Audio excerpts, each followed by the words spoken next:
Federal Drive is presented by GEHA, Government Employees Health Association, proudly providing health and dental benefits to federal employees and their families. Visit GEHA.com. HUD's decision to withdraw long-standing fair housing guidance is changing how landlords, developers, and local governments interpret their federal obligations, even as the underlying law remains the same.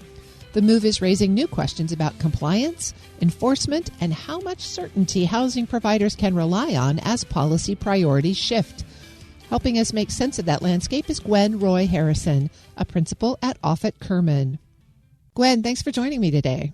Good morning. Great to be here with you. You have just done a review of the Housing and Urban Development Administration after 1 year of the second Trump administration, and you found something really interesting, I think, that HUD withdrew a wide swath of long-standing fair housing guidance in its first year. As you dug in, what did you identify as perhaps motivations for this approach? So I think some of HUD's motivation is spelled out in their withdrawal memos. They cite that these documents were sub-regulatory guidance, not binding law, and they were intended to provide a roadmap for stakeholders, but not to be the controlling authority. So this, I think, highlights an overarching theme of this administration, a move towards deregulation, signals that HUD intends to only issue guidance where it's necessary and where it reduces compliance burdens, but not where it increases compliance burdens. So the takeaway here is that HUD is moving away from being a how-to manual for housing providers and focusing its agency on a more narrow approach. That really is a shift in perspective and approach. I mean, some of this guidance had been in use for more than a decade and covered a lot of very important criteria that housing managers and community managers needed to know. How does that removal then of this compliance guidance shape day-to-day decisions for landlords and managers? So some of this guidance had been in effect for 2 decades in some cases. And it really became the how-to manual for residential property management. I would say the biggest day-to-day shift for housing providers is that the fair housing obligations don't disappear. The Fair Housing Act is still in effect. That hasn't gone away. Nothing has changed there. But it's really the operation manual that HUD had put out there that has changed in terms of housing providers not being able to rely on that any longer. As an example, fair housing allegations or discrimination claims are really fact-specific. So who said what, when was the request made, who responded, was any kind of final determination issued? And without HUD's playbook, it makes it more difficult for housing providers to know what the guardrails are and what they should do in terms of having a step-by-step standard operating procedure in their offices. In turn, without HUD's playbook, now housing providers are going to have to rely on state and local jurisdictions. Certain states or even some localities or cities may have more or less restrictive fair housing laws. They could have more aggressive enforcement, or they could have more or less resources applied towards those investigations. So I think it's going to become really specific to the individual jurisdiction that you're operating out of. And I think we're going to see a lot of variability across the jurisdictions because it's going to be left to the courts, and some courts may not agree in terms of their interpretation. You highlighted that some of this guidance had been in effect for over 2 decades. That crosses multiple presidential administrations. So now without that prior guidance, how much uncertainty does this create for the providers and the enforcers in the courts? You mentioned that there will be variability across jurisdictions. I think the takeaway for housing providers is to stay the course. Although HUD has removed its guidance documents, that doesn't change what the law is. It just changes who housing providers are turning to as the referee. So housing providers felt confident and secure in the fact that they could rely on HUD's playbook. And now without that playbook, it's going to be tested by the court system. And that creates risk. So the rules haven't changed. It's just the referee who has changed. And a lot of these fair housing disputes ultimately don't end up going to trial. A lot of them resolve early. So there isn't a whole lot of definitive case law in terms of fact-specific scenarios. Obviously, overarching big determination, there is case law on, what would be permissible or not. But once we get into the nitty-gritty of, well, what about this nuance or what about that? I think it's going to take a while for the framework to start to develop and for case law, because that doesn't happen immediately. HUD makes an announcement, they have a rule. It may be a month or a couple months, and then we know what the framework is. But with the court system, it could be years before we know what the framework is. I'm speaking with Gwen Roy Harrison. She's a principal at Offit Kurman. That does sound like a risky proposition then for landlords and community managers. What sort of a risk-based approach should they be taking now that this playbook isn't the referee, as you name it?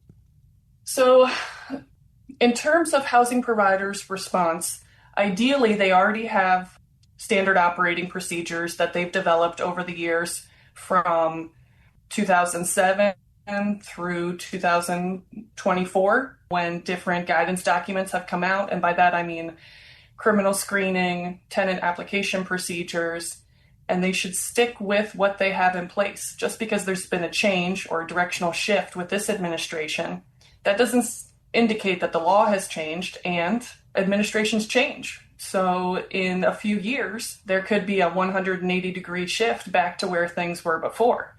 Two other things I think are important to point out is that we've had changes in the administration, the presidential administration, over the past couple cycles that have gone from blue to red, back and forth. And so you see some of that with the changes to HUD.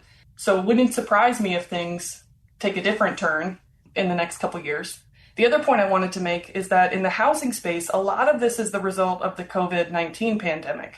When 2020 hit and there was eviction moratoria, there was freeze on development, there was reductions in cash flow and investment, we're still seeing the ripple effect repercussions of those now. And I think some of this HUD guidance is in direct response to that in terms of trying to make housing more affordable and easier access, and deregulating housing providers in terms of the restrictions that were previously placed. That affordability question is coming up a lot these days. In fact, we're seeing some legislative movement on efforts to make housing more affordable. But HUD is highlighting that mortgage burdens are lower, rents are declining, that there's more home buyer support. How did those priorities interact with the agency's apparent pullback on some of the civil rights guidance and administrative oversight? Seems like HUD is presenting a consistent narrative across its program and across its enforcement messaging, that it can reach affordability through deregulation and through closing administrative burdens. So part of the pullback on the civil rights aspect is reducing the burdens. Also, HUD had pretty significant staffing cuts to the Fair Housing Office that enforces and investigates fair housing claims. And it seems as if they're prioritizing affordability and investing their time, money, and energy in other aspects of HUD's programs rather than in the civil rights aspect. You mentioned that you've seen the administrative approach kind of switch back and forth across the parties as the presidential administrations change. Are there significant differences now in how HUD under the Trump administration is approaching its administrative responsibilities compared to where it was under President Biden? So one, I think, enlightening point here is that HUD Secretary Scott Turner made an announcement last year that said that DEI is dead at HUD, and any program that doesn't comply with executive orders will not receive funding. And we've seen a whole swath of executive orders and a whole lot of announcements from HUD. Even in the month of February, which is the shortest month, there was 8 announcements from HUD. So that's 2 a week. And that signaling to me is clear in terms of what their priorities are going to be over the next couple years and where they're going to focus their funding. Which is away from providing interpretive guidance and a move towards deregulation and allowing the courts to make the ultimate decision in these cases for housing providers. As you think about the trends of 2025 and look ahead to 2026, what should housing providers and developers and even local governments be prepared for? Do you expect more withdrawal of regulations, or are they going to settle into sort of a new normal stasis? With HUD, I think change is the name of the game. I think housing providers should be prepared for continued change. HUD has explicitly said that its withdrawal list is not necessarily final, that the agency may revise or reissue guidance if it decides that it's necessary or reduce burdens. There's a big emphasis on identifying fraud, waste, and abuse, especially when it comes to federal funds spent on affordable housing. So I would expect more announcements in that regard. HUD has recently announced indications or moves towards citizenship verification for residents living in affordable housing, work requirements for residents living in public housing accommodations, proof of citizenship there as well, and then removal of funding for housing authorities that don't comply with HUD's criteria for entrance or eligibility into those programs. So all in all, I would say HUD's withdrawal of these fair housing guidance changes the map, but it doesn't change the terrain that we're on. So the Fair Housing Act still governs. HUD has historically, over the past 10 to 20 years, been kind of the trail guide for housing providers to follow. And without that guide, housing providers are now left to navigate the terrain on their own. We know what safe guardrails are, continuing to follow the same guidance. But for housing providers who seek to step outside of that, I think they're going to face risk in the court system and yet to be seen. More change to come, I suspect.